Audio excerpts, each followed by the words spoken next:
मसूरी में कांग्रेस ने कैबिनेट मंत्री गणेश जोशी के इस्तीफे की मांग करते हुए सरकार पर विकास कार्यों में अनियमितताओं के गंभीर आरोप लगाए हैं। कांग्रेस नेताओं ने पत्रकार वार्ता में पेयजल, सीवरेज, सड़क और आपदा के बाद हुए निर्माण कार्यों में खर्च करोड़ों रुपए की निष्पक्ष जांच की मांग की। कांग्रेस ने गणेश जोशी से जुड़े आय से अधिक संपत्ति के मामले में 3 सितंबर को होने वाली न्यायालय की पेशी का हवाला देते हुए नैतिक आधार पर इस्तीफा की मांग की। साथ ही टेंडर प्रक्रिया और निर्माण कार्यों की गुणवत्ता की जांच की मांग उठाई। कांग्रेस नेताओं ने मसूरी देहरादून मार्ग की बदहाली और पानी वाले बैंक के पास क्षतिग्रस्त सड़क का मुद्दा भी उठाया। सैन्य धाम परियोजना में कथित अनियमितताओं की जांच की मांग करते हुए कांग्रेस ने कहा कि जनता के धन का पारदर्शी तरीके से इस्तेमाल होना चाहिए।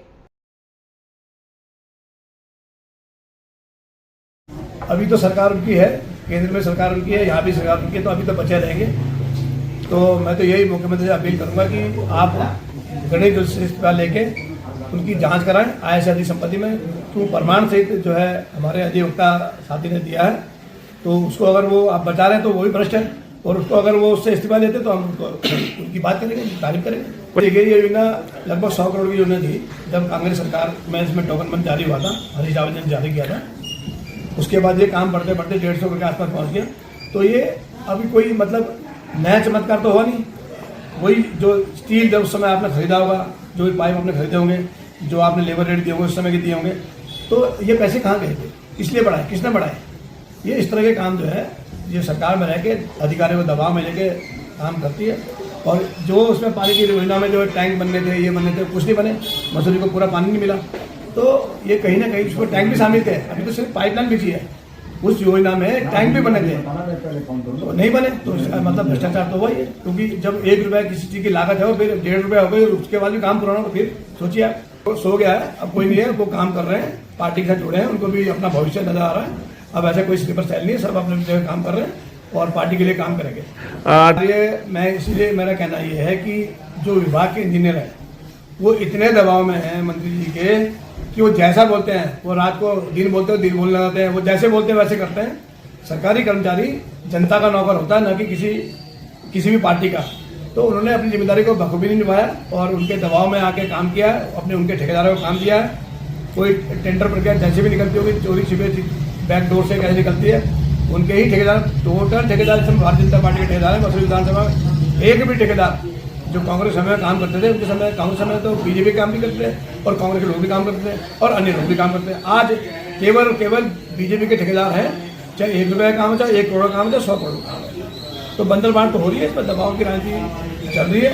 और मेरा यही कहना है कि अगर नहीं तो आप जांच करा लें उन ठेकेदारों की जिन्होंने काम कराए। वो पूछते आज भी खड़े हैं, हाथे टूटे हुए, उनके आसार नाप लें, उनकी हाइट नाप लें, उनकी ड्राइंग से मिलान कर लें और कोई थर्ड पार्टी के एजेंसी से जांच करें, उनकी IIT जांच कराए कि काम की गुणवत्ता और काम की क्वालिटी और काम की जो मानक के अनुसार काम हुआ या नहीं हुआ। मेरा आरोप सीधा है कि इसमें भ्रष्टाचार हुआ। तो क्या मसूरी विधानसभा की बात करता हूँ, मैं जब कुरकुल रोड की साइड जाता हूँ, मैं इधर ये सोफुली की तरफ जाता हूँ, इधर सरोना की तरफ, तो रोडों की हालत वही है, शहजारा की हालत वही है, आपके मकरेदी गांव की हालत आज बद से बदतर है। उस कार्य के बावजूद भी आज भी वो मलवा का मलवा वैसी का वैसी पड़ा है। आप देहरादून मुआवजा नहीं मिला है, तो किस तरह की इन्होंने बंदरबाट करी है, इसे साफ बता दो।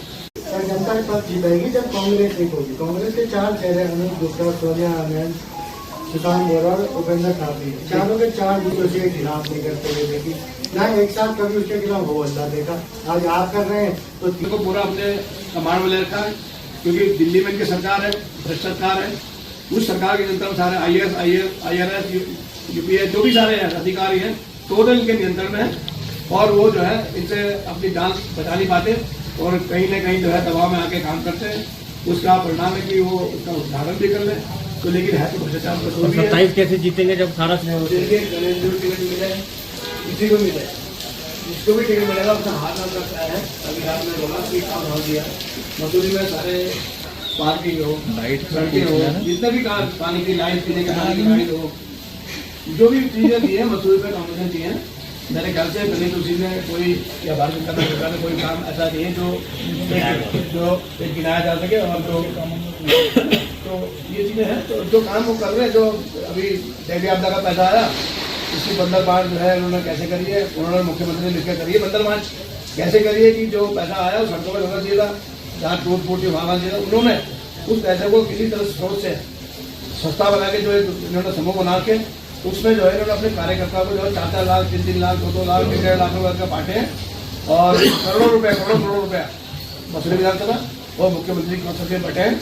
और उस पैसे का उसको उन्होंने आपदा के नाम पर बांटा है कि उनके परिवार में आपदा ही या कमियां जो भी रही होगी वो आने वाले समय में जो है उसकी जांच होगी, बचेंगे ही। क्योंकि देखिए नियम तो नियम है, अगर नियमों का उल्लंघन करेंगे आप